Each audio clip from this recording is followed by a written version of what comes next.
तो इस कहानी की शुरुआत होती है अर्थ से। परफेक्ट सेलमेक्स को हराने के बाद सभी सी फाइटर्स एक छोटी सी पार्टी एंजॉय कर रहे थे। काफी टाइम बाद सभी सी फाइटर्स को एक साथ आने का मौका मिला था, वरना आजकल देखा जाए तो सब अलग अलग ही रहते हैं, तो सब अपना टाइम एंजॉय कर रहे थे। पर इन सबसे काफी दूर स्पेस में एक बंदा था जो कुछ और ही प्लान करने में लगा था, और इस बार ये बंदा कुछ बहुत बड़ा प्लान करने वाला था। हम सब देखते हैं स्पेस में काफी सारी स्पेसशिप घूम रही थी। इनमें से सबसे बड़ी स्पेसशिप के अंदर हम सब फ्रीजा को देखते हैं, जो बाहर से तो हंस रहा था पर उसके अंदर कुछ और ही चल रहा था। किकोनो फ्रीजा के पास आता है और कहता है, आपके सभी ऑर्डर्स फॉलो किए जा चुके हैं लॉर्ड फ्रीजा, हमारी आर्मी बहुत बड़ी होती जा रही है। फ्रीजा इस बात को सुन के स्माइल करता है पर कोई जवाब नहीं देता। किकोनो सोच में पड़ जाता है कि यार इन्होंने कुछ क्यों नहीं बोला, कम से कम थोड़ी सी तारीफ ही कर देते। किकोनो आगे कहता है, वैसे आपको बहुत अच्छा फील होता होगा ना, जो आप बनना चाहते थे वो आप फाइनली बन चुके हैं। पूरे यूनिवर्स में बस आपका नाम चलता है, हर एक बंदा आपसे खौफ खाता है, और बात रही आपकी पावर की तो उसकी बराबरी तो कोई नहीं कर सकता। कहना पड़ेगा आपने सब कुछ पा लिया है, जो किंग कोल्ड नहीं कर पाए वो आपने करके दिखा दिया है। फ्रीजा इस बात पर रिप्लाई करता है, तुम्हारी ये सब बातें बहुत जल्द सच्ची हो जाएंगी किकोनो, बहुत जल्दी ये पूरा का पूरा यूनिवर्स हकीकत में मेरा होगा। किकोनो इस बात पर रिप्लाई करता है, मैं समझा नहीं, ये पूरा का पूरा यूनिवर्स आपका ही तो है, आप जो चाहे वो कर सकते हैं, आपको कोई नहीं रोक सकता, कोई आपके सामने खड़ा ही नहीं हो सकता। फ्रीजा इस बात पे गुस्से में रिप्लाई करता है, एक है जो मुझे रोक सकता है और कभी भी मुझे अपने इशारों पे नचा सकता है। पहले उसने मेरे फादर को अपने इशारों पे नचाया था, और बाद में मुझे, जब तक मैं उसकी जगह नहीं ले लेता मेरा सपना पूरा नहीं होगा। किकोनो सोच में पड़ जाता है कि यार ऐसा कौन हो सकता है जिसने पहले किंग कोल्ड को अपने इशारों पे नचाया था, और बाद में फ्रीजा को, जितना वो जानता है किसी भी मॉर्टल में इतना दम तो नहीं है कि वो ऐसा कर सके। वेरी ब्लू किकोनो की मन की बात जान जाती है और कहती है, तेरा अंदाजा बिल्कुल सही है किकोनो, कोई भी मॉर्टल ऐसा नहीं कर सकता, तो समझ जा ऐसा कौन कर सकता है। फ्रीजा मन में सोच रहा होता है, जो किंग कोल्ड नहीं कर पाए वो फ्रीजा करके दिखाएगा, पूरे यूनिवर्स को अपने हाथों में लाएगा। फ्रीजा के अंदर उसकी प्लेटफॉर्म की झलक दिखती है, जो ये बात साफ जाहिर कर रही थी कि फ्रीजा को अपनी इस पावर पे पूरा भरोसा था। फ्रीजा को पूरा विश्वास था कि उसकी ये ताकत उसे उसके असली मुकाम तक पहुंचाएगी। किकोनो फ्रीजा से आगे के ऑर्डर्स लेता है और यहाँ से चला जाता है। फ्रीजा की आर्मी की तादाद और भी ज्यादा बढ़ने लगती है। इसके बाद कहानी आती है अर्थ पे। सेलमेक्स को हराने के बाद कुछ दिन बीत गए थे, अर्थ पे सब कुछ नॉर्मल था और सभी सी फाइटर्स अपना डेली रूटीन फॉलो कर रहे थे। पिग्गलो पेन को ट्रेन करता, पेन और ज्यादा ग्रो होती, गोहान अपने काम पे फोकस करता, और वक्त मिलते ही इन दोनों के साथ ट्रेन भी होता। ट्रंक्स और गोटेन अपने फादर के साथ ट्रेनिंग करते हैं। दोनों सीएंस ने ठान लिया था अब तो उनको न्यू पावर्स अचीव करनी ही होगी। बात करें गोकू और वेजिटा की, तो इन दोनों ने अपना काफी वक्त अपनी फैमिलीज के साथ बिता लिया था। इन दोनों के मन में अभी भी सेलमेक्स की यादें थी कि कैसे सेलमेक्स अचानक से इतना ज्यादा पावरफुल बन के वापस आ गया, और अगर सेलमेक्स ऐसी पावर्स के साथ वापस आ सकता है तो और भी बहुत से दुश्मन और भी ज्यादा पावर्स के साथ वापस आ सकते हैं। इवन एक बंदे की पावर से तो दोनों सीएंस अच्छे से वाकिफ थे, और वो बंदा कब कोई सी नई चाल चल दे कुछ नहीं कहा जा सकता। वैसे कहना पड़ेगा बंदा नई चाल चल भी रहा था। सो गोकू और वेजिटा फैसला कर लेते हैं वो दोनों वापस से पीरस के प्लेनेट पे जाएंगे और अपने आप को और ज्यादा स्ट्रॉन्ग बनाएंगे। गोकू चीची से कहता है उसके वापस जाने का टाइम आ चुका है, उसे आगे आने वाले खतरों के लिए तैयार रहना होगा।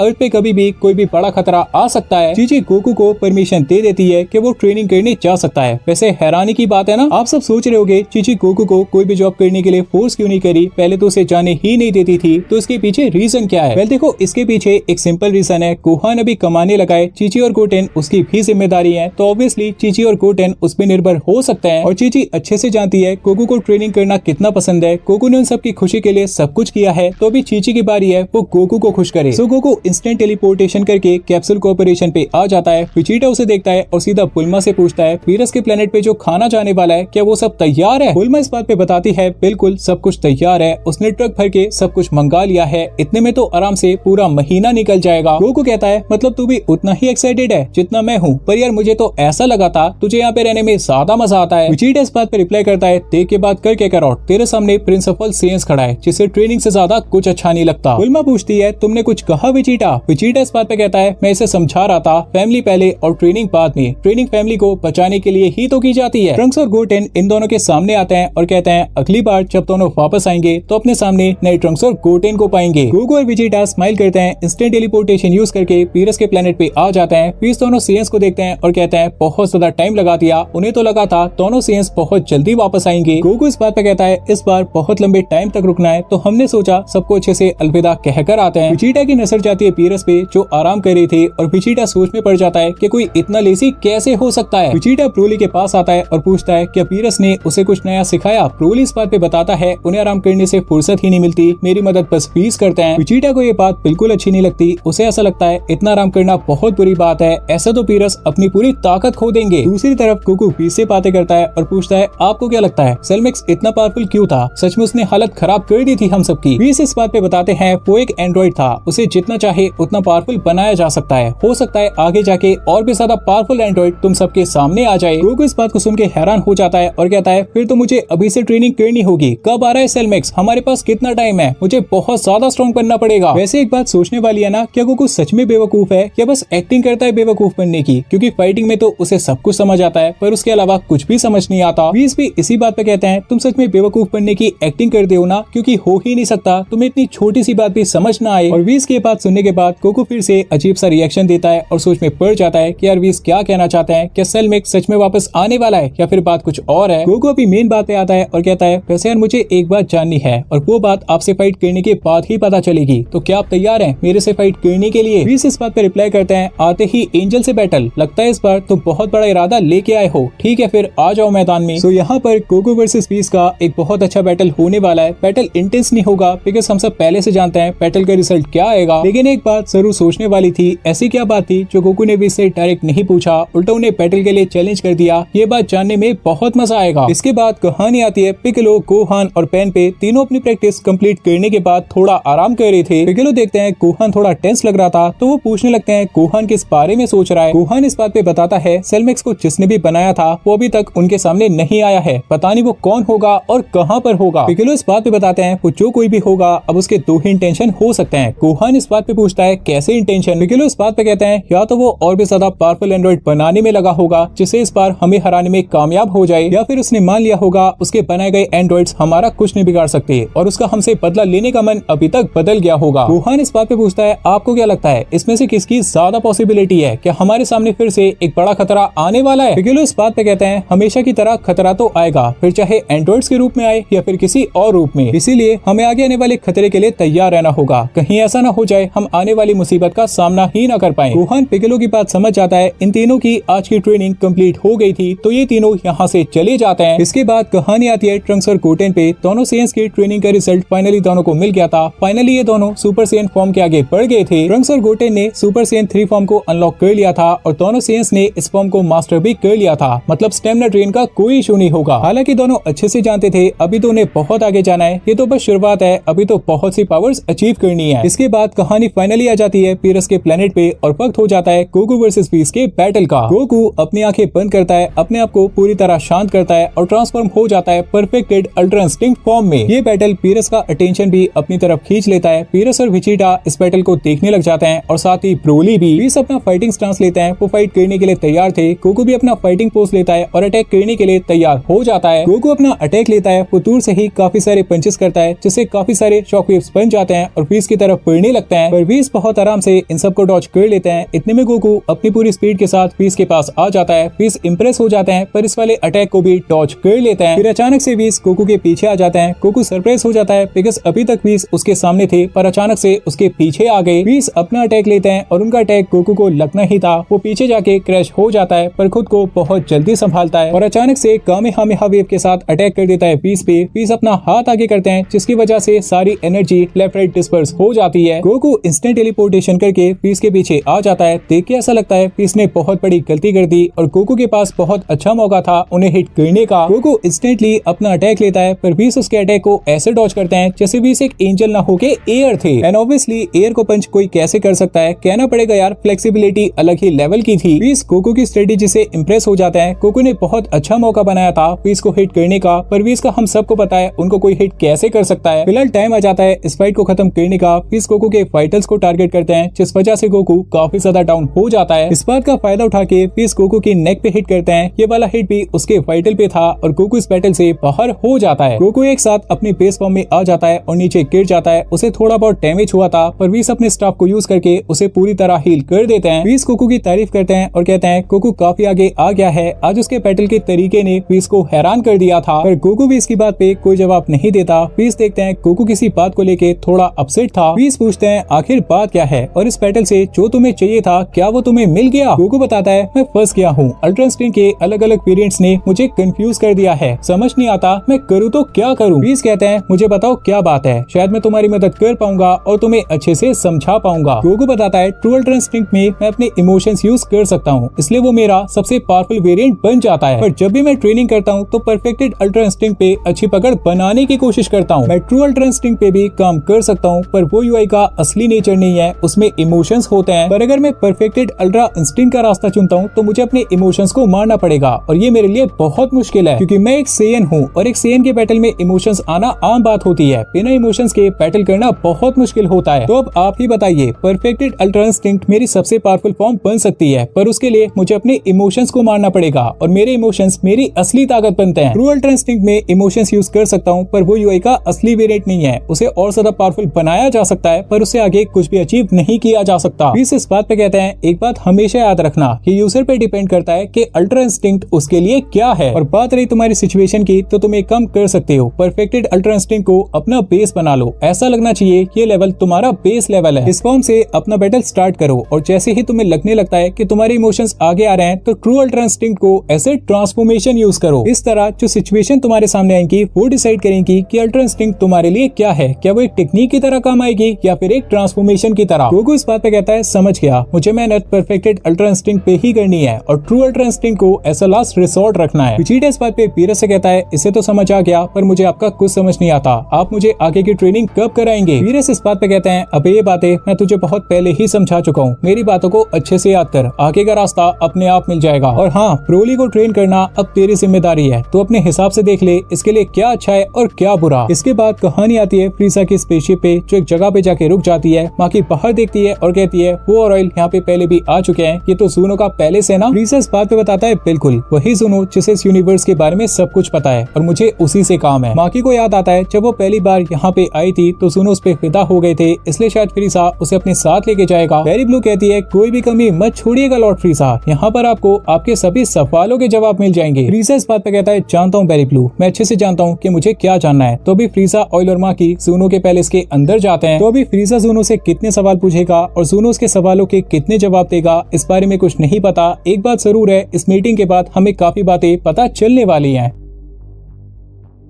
तो इस एपिसोड की शुरुआत होती है पीरस के प्लेनेट से। सबसे पहले हम सब देखते हैं गोकू को, जो मेडिटेशन कर रहा था। गोकू और वीस के बैटल के बाद जो वीस ने गोकू को समझाया था, गोकू वही करने की कोशिश कर रहा था। वो अल्ट्रा इंस्टिंक्ट को अपना नेचर बना रहा था, यूआई को अपने बेस लेवल पे लाने की कोशिश कर रहा था। हालांकि ये उसके लिए बहुत ज्यादा मुश्किल होने वाला था। प्लेनेट के दूसरे हिस्से पे हम सब देखते हैं विजीटा को, उसने भी अपनी ट्रेनिंग स्टार्ट कर दी थी, वो भी मेडिटेशन कर रहा था। विजीटा को याद आता है जब पीरस ने उसे हाकाई एनर्जी का रास्ता दिखाया था, तब पीरस ने उसे एक बहुत जरूरी बात कही थी। विजीटा के मन में बस एक चीज होनी चाहिए, तबाही। कोई हेजिटेशन, कोई रिग्रेट, कोई गिल्ट नहीं, बस तबाही। ग्रेनोला से बैटल करते टाइम जब विजीटा ने पहली बार अल्ट्रा ईगो फॉर्म अनलॉक की थी और जब पहली बार हाकाई एनर्जी यूज की थी, तब उसे एक बहुत बड़ी गलती हो गई थी। बैटल के अंत में विजीटा वही फील करने लग गया था जो उसे नहीं करना था, जो पीरस ने उसे फील करने से मना किया था। विजीटा ने ये मान के घुटने टेक दिए थे कि सभी सेंस ने जो गलती की थी उसकी सजा तो उन्हें मिलनी ही थी। सो विजीटा का रास्ता भी साफ था, अगर उसे अल्ट्रा ईगो के नए लेवल पे जाना है तो उसे अपने मन से ये सभी फीलिंग्स खत्म करनी होंगी। यार अगर गोकू और विजीटा के रास्तों को एक नजर से देखा जाए तो दोनों सेंस के रास्ते काफी सिमिलर लगेंगे। गोकू को अल्ट्रा इंस्टिंक्ट को अपना नेचर बनाना है, जिसके लिए उसके मन में कोई भी इमोशन नहीं आनी चाहिए, और विजीटा को अपने मन में बस तबाही लानी है। इस चीज के अलावा उसके मन में भी कोई और इमोशन नहीं आना चाहिए। तो गोकू और विजीटा की मंजिल में बस एक छोटे से इमोशन का डिफरेंस था, पर इस वजह से दोनों की मंजिलें बिल्कुल अलग थी। इसके बाद हम सब देखते हैं फीस और ब्रोली को, जो एक छोटा सा बैटल कर रहे थे। अपने लास्ट बैटल में ब्रोली ने काफी कुछ सीखा था, जिस एक्सपीरियंस की वजह से वो आज थोड़ा बेटर लग रहा था। वीस ब्रोली में एक चेंज नोटिस करते हैं। ब्रोली अपने रेज को काफी अच्छे से संभाल रहा था। जब ब्रोली वीस पे अटैक करता तो अपनी पूरी ताकत लगाता, जिस वजह से उसकी एनर्जी बाहर आती। वीस उसके अटैक को डॉज करते तो ब्रोली अपने आप को रिलैक्स करता, जिस वजह से उसकी मूवमेंट और ज्यादा स्मूथ होती और अपना अगला अटैक लेने के लिए वो और ज्यादा तेजी से बढ़ता। बेसिकली ब्रोली अपने दो अटैक्स के बीच में अपने आप को रिलैक्स करना सीख गया था, और ऐसा करने की वजह से उसकी एनर्जी वेस्ट नहीं हो रही थी। इन तीनों की ट्रेनिंग ऐसे ही चलती रहती है, तीनों काफी ज्यादा ग्रो करते हैं, और इन तीनों से काफी दूर हम सब देखते हैं इनके अगले अपोनेंट को। फ्रीजा पहली बार ज़ूनो से मिलता है और ज़ूनो को देखते ही कंफ्यूज हो जाता है कि क्या सच में इस बंदे को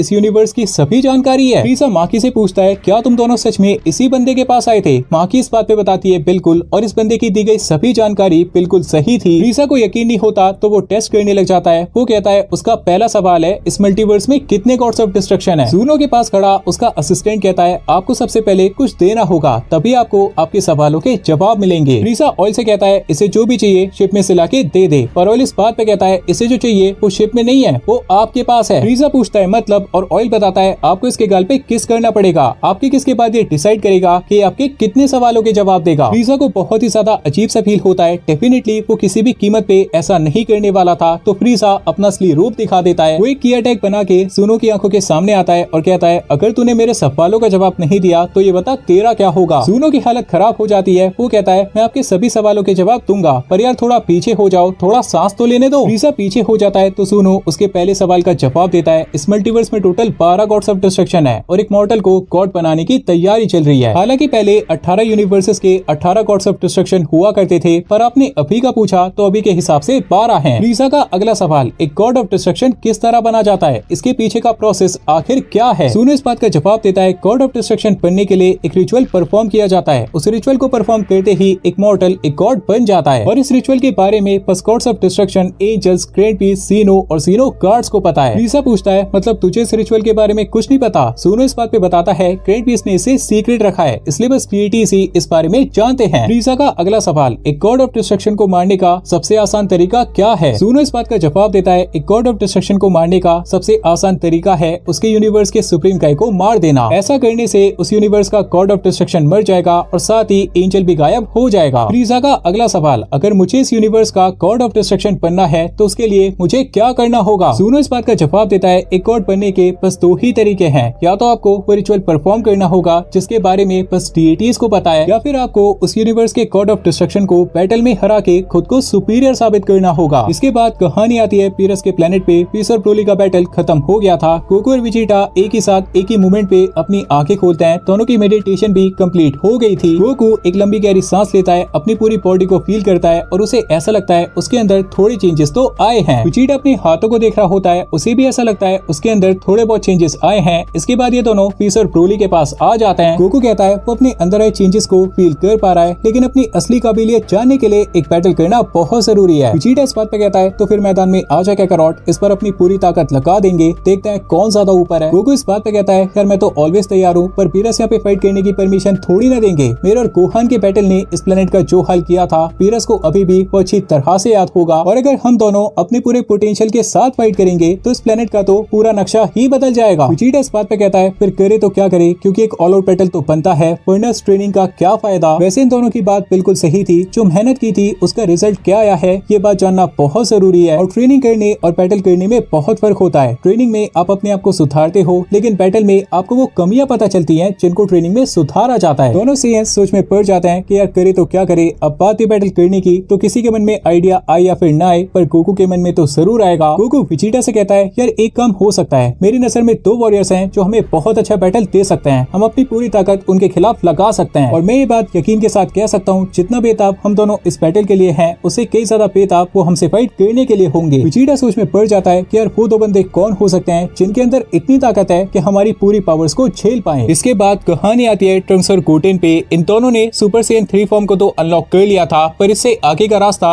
इन दोनों को नहीं मिल रहा था। ये दोनों मेहनत तो कर रहे थे, पर इससे आगे के लेवल अचीव कैसे किए जाए ये इन्हें नहीं पता था, क्योंकि इनके पास कोई भी मेंटोर नहीं था। गोटेन कहता है कि यार यहाँ तक तो आगे, पर इससे आगे कैसे जाएं? हमें एक बहुत बड़ा पावर बूस्ट चाहिए, तभी हम आगे के लेवल तक जा पाएंगे। ट्रंक्स इस बात पे कहता है अब तो बस एक ही बंदा हमारी मदद कर सकता है। गोटेन इस बात पे पूछता है कौन, और ट्रंक्स बताता है गोहान। गोटेन कहता है हाँ यार एक बात तो मुझे याद है, गोहान ने मुझे बताया था जब उसने फाइट करना छोड़ दिया था तब वो भी बहुत कमजोर हो गया था। फिर सुप्रीम काई उसे अपने प्लेनेट पे लेके गए और वहाँ पर एल्डर काई ने उसका पोटेंशियल अनलॉक किया, और कुछ इस तरह गोहान ने अल्टीमेट फॉर्म को अनलॉक किया था। गोहान ने बताया था वो शायद खुद से उस पावर तक कभी नहीं जा पाता, और अगर जाने की कोशिश करता तो उसे बहुत ज्यादा टाइम लगता। ट्रंक्स इस बात पे कहता है ये हुई ना बात, मतलब हमारा रास्ता भी साफ है, हमें भी अपना पोटेंशियल अनलॉक कराना पड़ेगा। गोटेन पूछता है पर यार सुप्रीम काई के प्लेनेट पे कैसे जाएं? ट्रंक्स इस बात पे कहता है अब ये बात तो गोहान ही बताएगा, चल सीधा उसी के पास चलते हैं। इसके बाद कहानी आती है पीरस के प्लेनेट पे। गोकू विजिटा से कहता है भाई हमें यूनिवर्स 11 में जाना चाहिए, वहाँ पर हमें बहुत अच्छा बैटल मिलेगा। मुझे यकीन है टूर्नामेंट ऑफ पावर के बाद से चिरन भी पक्का खुद पे मेहनत कर रहा होगा, और सारा सोच के देख टूर्नामेंट ऑफ पावर में ही वो इतना ज्यादा पावरफुल था, तो वो कितना ज्यादा पावरफुल हो गया होगा, वो सच में अलग ही लेवल पे आ गया होगा। विजिटा इस बात पे कहता है कि यार बात तो सही है, चिरन की पावर बहुत ज्यादा बढ़ गई होगी, उससे बैटल करने में बहुत ज्यादा मजा आएगा, पर ये मजा तो तुझे मिलेगा ना, मेरा क्या, चिरन मेरे से फाइट थोड़ी ना करेगा, वो तो अपना बदला लेने के लिए तेरे से फाइट करेगा। गोकू इस बात पे कहता है अबे याद कर वहाँ पे टोपो भी तो होगा, तो उससे फाइट कर लियो, बात खत्म। विजिटा इस बात पे कहता है टोपो की पावर इतनी ज्यादा थोड़ी ना थी, मैंने उसे ब्लू में आराम से हरा दिया था, वो मुझे क्या ही टक्कर देगा। गोकू इस बात पे कहता है अबे यार फिर से सोच के देख, टोपो यूनिवर्स 11 का नया गॉड बनने वाला है, ऐसी थोड़ी ना उसे गॉड बना देंगे, उसकी पावर भी बहुत ज्यादा बढ़ गई होगी। विजिटा को इस बात में दम लगता है टोपो बेलमोंट और मार्गरीटा से ट्रेनिंग ले रहा था, तो डेफिनेटली उसकी पावर भी बहुत ज्यादा बढ़ गई होगी। विजिटा गोकू से कहता है चल ठीक है यार मैं तैयार हूँ। गोकू व्हीस से कहता है कि यूनिवर्स 11 तक लिफ्ट मिल सकती है। व्हीस बताते हैं जब तक वीरस उन्हें जाने की परमिशन नहीं दे देते तब तक वो अपने यूनिवर्स से बाहर कहीं नहीं जा सकते। विजिटा इस बात पे कहता है तो फिर चलो वीरस के पास जल्दी से परमिशन लेते हैं और अपने सफर पे निकलते हैं। सो गोकू, विजिटा, व्हीस और ब्रोली सीधा वीरस के पास आते हैं। वीरस आराम फरमा रहे थे, वो सबको अपने पास देखते हैं तो पूछने लगते हैं क्या बात है। गोकू कहता है दरअसल हमें आपकी परमिशन चाहिए, हम यूनिवर्स 11 में जाना चाहते हैं और बस व्हीस ही हमें वहाँ पे लेके जा सकते हैं, तो क्या हम जाएं? वीरस इस बात पे कहते हैं ये तुम्हें कोई टैक्सी लगता है, जब देखो मुंह उठा के इसके साथ जाने की बात करते हो, और वहाँ पे जाके करना क्या है तुम्हें, कोई नहीं जाएगा वहाँ पे, यहीं बैठो सारे। गोकू इस बात पे कहता है दरअसल हमें अपनी न्यू पावर्स को टेस्ट करना है, यहाँ पे तो नहीं कर सकते क्योंकि ऑल आउट बैटल की वजह से आपको बहुत डिस्टर्ब होगा, इसलिए हमने सोचा यूनिवर्स 11 में जाते हैं और वहाँ पर जाके चिरन और टोपो से फाइट करेंगे और इस बैटल से हमें बहुत फायदा होगा। वीरस इस बात पे कहते हैं मैं अपनी बात बस एक बार कहता हूँ, मैंने मना कर दिया ना, नहीं जा सकते मतलब नहीं जा सकते। विजिटा इस बात को सुन के हंसने लगता है, सब विजिटा के ऐसे रिएक्शन को देख के हैरान हो जाते हैं। विजिटा कहता है मुझे आपका कुछ समझ नहीं आता, ना तो आप खुद कुछ करते हैं ना दूसरों को करने देते हैं, कहीं आपको इस बात का डर तो नहीं है कि अगर मैं और कैकारोट ऐसे ही आगे बढ़ते रहे तो बहुत जल्द आपको पीछे छोड़ देंगे। वीरस फाइनली अपने पहले वाले रूप में आ जाते हैं और कहते हैं आगे कुछ भी बोलने से पहले थोड़ा सा सोच लियो, वरना तेरी तबीयत के लिए बहुत बुरा हो सकता है। विजिटा इस बात पे कहता है बस मुझे इतना बता दीजिए कि मैंने गलत क्या बोला, उसके बाद आपको जो भी मेरे साथ करना है आप कर सकते हैं। वीरस अपने आप को शांत करते हैं और दूसरी तरफ देखने लगते हैं। गोकू को लगता है शायद वीरस नहीं मानेंगे। गोकू, व्हीस और ब्रोली निराश होके यहाँ से जाने लगते हैं कि इतने में वीरस कहते हैं थोड़ी देर बाद निकलेंगे, इतने तुम सब आराम कर लो। ऐसा कहकर वीरस अपने कैसल के अंदर जाने लगते हैं। विजिटा स्माइल करता है क्योंकि उसे यकीन था वो वीरस को मना ही लेगा। गोकू बहुत ज्यादा एक्साइटेड फील कर रहा होता है, अपने आगे आने वाले बैटल को सोच के उसके अंदर अभी से खुजली हो रही होती है। ब्रोली गोकू और विजिटा से पूछने लगता है कि उसे भी वहाँ पे कोई अपोनेंट मिल सकता है, वो भी बैटल करना चाहता है। गोकू इस बात पे कहता है टेंशन ना ले, जरूर मिलेगा, एक बार हमें वहाँ पे पहुँच तो जाने दे, हम सबको बहुत मजा आएगा। व्हीस कहते हैं जाने से पहले कुछ खा लिया जाए, लेमो सब के लिए कुछ अच्छा सा बना दो क्योंकि ये सफर बहुत लंबा होने वाला है। हम सब देखते हैं वीरस को जो सोच रहे थे कि फाइनली अब टाइम आ चुका है कि वीरस इन सबको दिखा दे एक गॉड की असली ताकत क्या होती है। वैसे यार मजा आ जाएगा ना अगर वीरस यूनिवर्स 11 में जाके बेलमोंट को चैलेंज कर देते हैं। गॉड ऑफ डिस्ट्रक्शन का बैटल देखने में बहुत ही ज्यादा मजा आएगा, पर क्या ना मुश्किल था ऐसा होगा या फिर नहीं। इसके बाद कहानी आती है फ्रीजा पे जो अपनी शिप के अंदर था। उसने ज़ूनो से और भी सवाल पूछे थे जिसके बारे में हमें आगे पता चलेगा। पेरी ब्लू और किकोनो फ्रीजा के पास थे, उसके ऑर्डर का वेट कर रहे थे। पेरी ब्लू कहती है तो क्या हम सुप्रीम काई के प्लेनेट पे चलें? फ्रीजा इस बात पे कहता है वहाँ पर जाने से कोई फायदा नहीं होगा। किकोनो इस बात पे कहता है पर सुप्रीम काई को मारने से वीरस अपने आप मर जाएंगे, आपको उनसे फाइट करने की जरूरत ही नहीं पड़ेगी। फ्रीजा इस बात पे बताता है अगर मैंने सुप्रीम काई को मार दिया तो मैं गॉड ऑफ डिस्ट्रक्शन थोड़ी ना बनूंगा, अगला God of destruction grand beast अपने हिसाब से चुनेंगे, मुझे किसी भी तरह वीरस को बैटल में हराना पड़ेगा, वही एक रास्ता है मेरे असली मुकाम तक पहुँचने का। किकोनो पूछता है तो क्या आपको अपनी पावर पे भरोसा है, क्या आपकी पावर वीरस को हरा सकती है? फ्रीजा इस बात पे कहता है अब ये तो बैटल करने के बाद ही पता चलेगा, लेकिन इस बैटल को करने से पहले मुझे थोड़ा तैयार होना पड़ेगा। मतलब यार फ्रीजा ने डिसाइड कर लिया था वो लॉर्ड वीरस को चैलेंज करेगा और वो भी बहुत जल्द। अब ये देखने में बहुत ज्यादा मजा आएगा कि फ्रीजा की ब्लैक पावर वीरस के सामने टिक पाएगी या फिर वीरस की हाकाई पावर ब्लैक फ्रीजा को तबाह कर देगी। हमें ब्लैक फ्रीजा की ताकत का थोड़ा बहुत अंदाजा है। ब्लैक फ्रीजा ने गोकू और विजिटा को वन शॉट डाउन कर दिया था, जिसका मतलब ब्लैक फ्रीजा बहुत ही ज्यादा पावरफुल है, लेकिन हमें वीरस की असली ताकत का कोई अंदाजा नहीं है। वीरस असल में कितने ज्यादा स्ट्रॉन्ग है इस बारे में हमें कुछ भी नहीं पता है। फिलहाल अभी फ्रीजा काम की बात करता है, वो किकोनो से पूछता है कि शिप के अंदर उसकी ट्रेनिंग के इंतजाम किए जा चुके हैं। क्या बात है यार, मतलब ब्लैक फॉर्म अचीव करने के बाद भी फ्रीजा और ज्यादा ट्रेनिंग करने वाला था, अब वो किस हद तक ट्रेनिंग करेगा ये देखने वाली बात थी। किकोनो बताता है बिल्कुल हमारा नया ट्रेनिंग चैम्बर बिल्कुल तैयार है, आपको यहाँ पे ट्रेनिंग करने में बहुत ज्यादा मजा आएगा, ये आपको बहुत ज्यादा फायदा देगा। फ्रीजा अपने काम पे लग जाता है, क्या वो अपने सपने को पूरा कर पाएगा, क्या वो एक गॉड ऑफ डिस्ट्रक्शन बन पाएगा, अब ये तो हमें आगे ही पता चलेगा।